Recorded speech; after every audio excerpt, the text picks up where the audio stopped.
Hello everyone, welcome back to this channel. In this video, I'm going to show you how to add particle transition on CapCut apps. Now let's get started.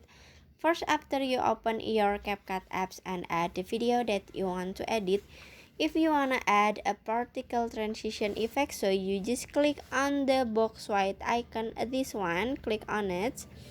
And after this, you can click on the effect.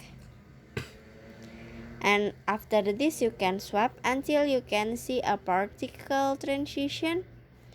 This is the particle transition, so you just click on it. And after this you can set the duration for the transition, this one. So you just swap left or right this icon like this. And after this you can click apply to R for set the transition effect to all video.